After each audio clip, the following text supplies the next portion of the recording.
नमस्कार दोस्तों, आज हम बात करते हैं मध्यकालीन चित्रकला की, जिसका समय लगभग माना जाता है 700 ईसा से 500 ईसा तक। ठीक है, इसमें आती है हमारी पाल शैली, गुजरात शैली, अभ्रंश शैली, जैन शैली। अब मैं इनको एक एक करके आपको बताऊंगा। वीडियो बहुत अच्छी है, आप प्लीज़ इसको ध्यान से सुनिए और स्क्रीनशॉट भी ले सकते हैं इसका, और प्रिंट आउट करके अपने हाथ से ज़रूर नोट्स बनाएं अपने। प्लीज़ आप अपने नोट्स अपने हाथों से बनाएं, सिर्फ सुनना है आपको यहाँ से एक बार। तो पहले बात करते हैं हम पाल शैली की। पाल शैली का जो समय था, लगभग बात करते हैं हम 740 से 730 ईस्वी से 740 ईस्वी के बीच। राजा गोपाल राजा घोषित हुए यहाँ। जो यहाँ की जनता ने विद्रोह किया, बंगाल की जनता ने विद्रोह किया। विद्रोह कर कर गोपाल राजा नामक एक आदमी को राजा घोषित कर दिया, गोपाल को। ठीक है, जो बौद्ध धर्म का महायान का अनुयायी था। याद रखना, बौद्ध धर्म महायान का अनुयायी था गोपाल राजा, और जिसने पाल वंश की स्थापना की थी, जिसकी पाल शैली चालू हुई थी। इसके बाद आता है सेन वंश। उत्तरी बंगाल में कुछ बगावत होती है जहाँ सेन वंश पनपता है। उसने फिर बाद में यहाँ पाल वंश को ख़त्म कर दिया था। यहाँ कर जो कलाकार थे, कलाकारों की बात करें हम, धीमान और बीतपाल। ये क्वेश्चन इंपॉर्टेंट है, धीमान और बीतपाल किस शैली से रिलेटेड है? वो है पाल शैली से। ठीक है, तो इसके अगर केंद्र की बात की जाए पाल शैली की, तो इसका केंद्र था बंगाल, बिहार और नेपाल। यहाँ के जो चित्र थे वो पट चित्र, जो कि ताड़ के पत्तों पर बने होते थे। ताड़ पत्तों को अच्छे से सुखाया जाता था, सुखा कर उन पर चित्र बनाया जाता था। प्रभाव जो है वो अजंता की मूर्ति कला का प्रभाव है। पाल शैली पर अजंता की मूर्ति कला का प्रभाव है। अब बात की जाए इसकी विशेषताएं की, पाल शैली की विशेषताएं क्या क्या है?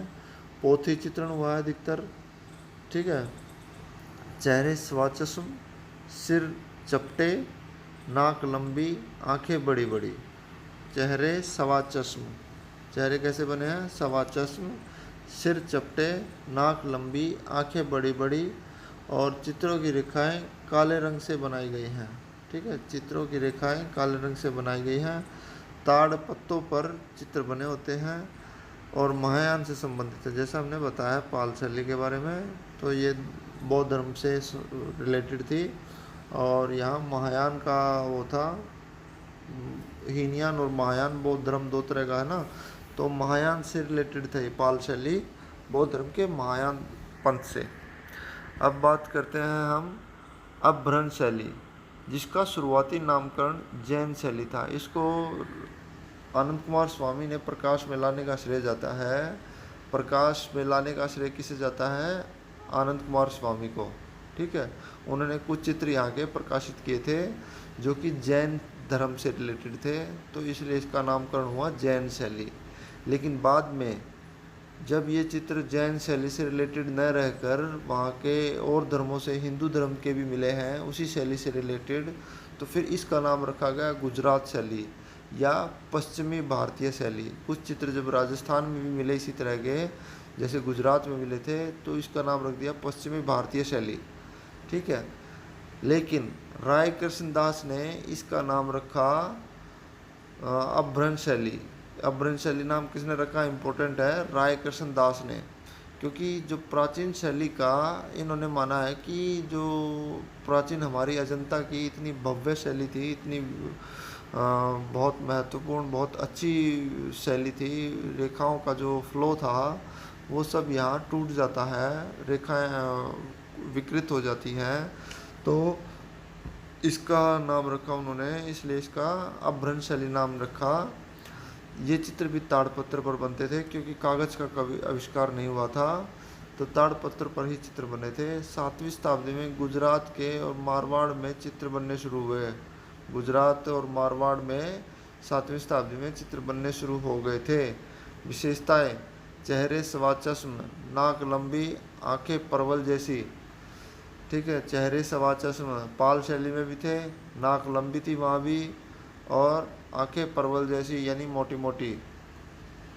प्रकृति का चित्रण अधिक सजावटी हुआ यहाँ, अधिक सजाकर किया गया है प्रकृति का चित्रण, पेड़ पौधों को पृष्ठभूमि लाल रंग सपाट मारा गया है, बैकग्राउंड में लाल रंग दिखाया गया है। उष्ण रंगों का प्रयोग अधिक हुआ है, यानी लाल, पीला और नारंगी, इन रंगों का प्रयोग ज़्यादा हुआ है, उष्ण रंगों का। ठीक है। अलग अलग तीर्थंकरों के लिए अलग अलग रंगों का प्रयोग किया गया है। जो जितने भी जैन तीर्थंकर थे उनके लिए अलग अलग रंगों का प्रयोग किया गया है। स्वर्ण रंग का प्रयोग सुंदरता को बढ़ाता है। यहाँ एक स्वर्ण रंग का भी प्रयोग हुआ है। स्वर्ण रंग का प्रयोग किस शैली में हुआ है? वो है अभ्रंश शैली में। तो यहाँ अब बात करें हम, जैसे अलग अलग तीर्थंकरों के लिए, महावीर के लिए पीला रंग, पार्श्वनाथ के लिए नीला, नेमिनाथ के लिए काला और ऋषभनाथ के लिए स्वर्ण रंग का प्रयोग हुआ है। तो ये मेरी वीडियो थी दोस्तों। अगर अच्छी लगे तो प्लीज़ लाइक, शेयर, सब्सक्राइब ज़रूर करिए। उम्मीद करता हूँ आपकी कुछ नॉलेज ज़रूर बढ़ेगी। थैंक यू, धन्यवाद। इस वीडियो के लिए मेरे पास कमेंट आया था कि अभ्रंश शैली पर कुछ बताएं। तो मेरे दोस्तों, आपसे रिक्वेस्ट है, कोई भी विषय है, कोई भी टॉपिक है, उस पर अगर आप वीडियो चाहते हैं और नॉलेज चाहते हैं तो प्लीज़ मुझे कमेंट कीजिए कि कौन सी वीडियो चाहिए आपको, किस विषय पर चाहिए, तो मैं ज़रूर बनाऊंगा अपनी आर्ट से रिलेटेड। Thank you.